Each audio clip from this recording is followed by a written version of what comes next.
So the Taiwanese sailor is the zebra, his mother is the orangutan, the cook is the hyena, which means he is the tiger. Climate change. Who is to blame? The answer is obvious.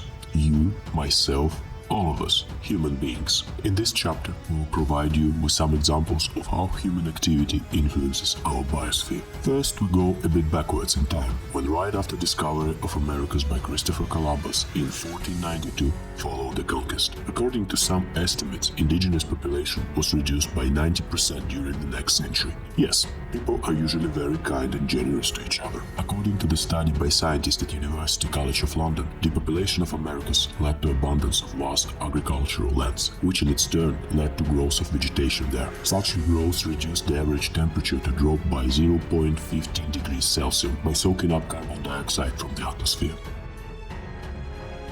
Nice example, but let's analyze it on a deeper level. Our greenhouse gas emissions. What comes to your mind? Global warming, bad air quality, ozone layer deterioration. This list may be continued by many more negative effects. One of them is food quality. Good example to consider is rice, world's most important food crop.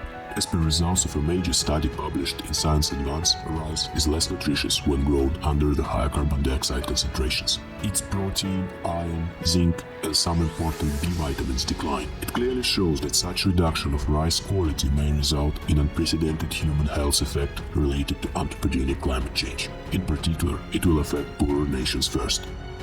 What makes this matter worse is that CO2 influence on other vital food resources is yet to be studied. But who cares? How else CO2 changes the course of life in our biosphere?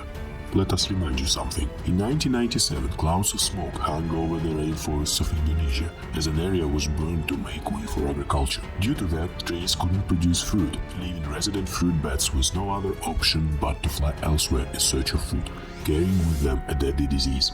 The bats settled on trees in Malaysian orchards.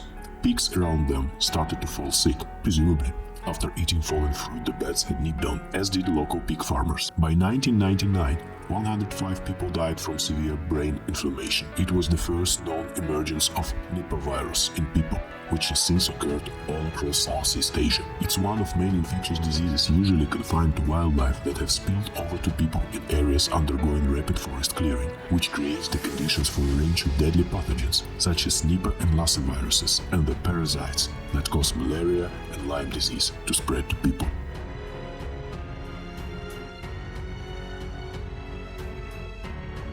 No point, Hume, it will always be here. We are all familiar with the problem of plastics worldwide, but have you ever wondered how complex is that issue? Microplastics are tiny particles, which cannot be seen by naked eye and derive from large plastics that biodegrade slowly. They may be found everywhere, in water, soil, or animal and human bodies. Previously, they were mostly found in or near urban areas, but now, according to the analysis of researchers from Scotland and France, who analyzed samples of dust, rain, and snow collected at the Bernardus meteorological station over the course of 5 months, it turns out the site is full of microplastics, adding about 365 particles on a square meter per day. Mind that the site is located 75 miles from the nearest city and 4,500 feet up in the mountains. Computer simulations have shown that the particles traveled at least 100 kilometers to get to their destination. Samples contained not only pieces of plastic bags and packaging material, but also clothing fibers. We can recycle bigger plastic materials or bury them underground. But how can we tackle microplastics surrounding us everywhere? Consider that. And now a bit of positive facts about human activity related to our recent history. During COVID pandemic, when factories and transport around the world shut down, the planet saw an improvement in air quality, which resulted in land, oceans, rivers, and wildlife research. The river Ganges, one of the world's most polluted with industrial sewage, agricultural, and tourism waste, after 4 weeks of lockdown had become drinkable again in some places for the first time in almost 20 years. Water quality of rivers had similar improvement in Southeast Asia, China, Italy, and many other countries. In the next chapter, we will consider how governments fight with the climate change. Hume, where do you go? As a conclusion, we would like to ask you, what does people look like to you?